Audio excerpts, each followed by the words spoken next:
Hi, welcome back to Tea and Forget Me Nots. I'm Rachel and I upcycle furniture and decor over at teaandforgetmenots.com. And today I have a bit of an experiment. So, you know, when people say, oh, if you have holes in natural wood or a stained piece or broken veneer, you have to paint it, you can't fix it. And I'm sure there's a very good reason why people say that, but I had a go anyway. So I had some handle holes that were on a natural wood piece, or it becomes a natural wood piece, and then I filled them in and then tried to paint them to make them blend a bit better. Now, I'm not saying I did a perfect job or that there's not a good reason why people don't recommend this, but I thought sometimes people have to keep a piece natural wood or stained. So what do you do to solve it in those situations? Well, let's have a look, let's see how it goes. So this piece, I actually can't remember where I got it from. I've had it so long because once I get a piece of good storage in my collection, I end up just using it as storage rather than actually doing my refinishing project on it. But I would guess it was probably from Facebook and would have cost under £20.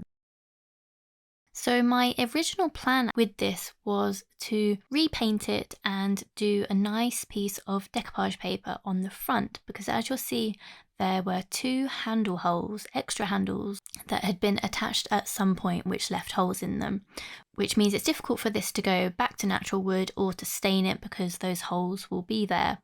But as I've already briefly mentioned, we attempted that anyway, and here's how it went. So the first process was to remove the paint, and originally I was only going to scuff sand this so that I could repaint it, but it was a bit of a process to remove the paint, so in the end I did take it all off. So I started by trying to use a heat gun to remove the paint, but I discovered actually by layer 2 of the grey paint there was glitter in it, which I think is why the heat gun was struggling to create those bubbles that you then scrape off, so that didn't work very well. So then I went on to a chemical stripper called No Nonsense Paint Stripper. And they advised to use this with a brush, but I didn't really want to sacrifice any of my nice brushes to apply this stripper, so I made sure I had some nice gloves on and put it on with a paper towel, which did the job perfectly fine.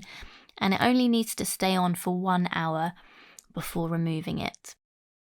Now, I've had difficulties before with paint strippers giving me a headache, so I'm glad to say that this one didn't have any issues like that at all. And when I came to remove the paint, it came away pretty easily with a scraper taking away the bulk of the paint, and then I used a wet cloth to remove the rest. So the original grey wasn't perfectly painted. It did have some places where there was a build-up of excess paint. So instead of just doing a general scuff sand, I did need to do a more thorough job to get that back to an even surface. And there were also a few chips of paint as well, which means it's harder to hide those because chips will always be visible because of course they're indentations unless you use wood filler first. And I could see that this was a piece with a brand name on it, and this looks like it is maybe Holster, and you can still find their pieces online. So after taking off the bulk of the paint, I used a sander with 80 grit sandpaper, which is a really abrasive sandpaper. If I hadn't sanded back that original finish, it would always have been flaky, so it just wouldn't have worked. Unless again I was going to cover it with something like decoupage paper, but that wouldn't have worked on the top as well. So I gave the entire piece a good sand with 80 grit sandpaper to knock off all that final finish, and then ended with 180 grit sandpaper to get a nice finish that was smooth to the touch. And you can see where the existing finish is still there because it's either shiny or there's a grey tinge to it, and that just means there is still some of that in the wood. And I did have to be careful because I found that the top and the sides and the front of the doors were all veneer, which is just essentially a thin sheet of wood that is pressed onto another surface. So after using the electric sander to get rid of the bulk of the finish, I finished by hand sanding, again with 80 to 180 grit sandpaper, just to be gentle on that veneer because it's very easy to make a hole in it.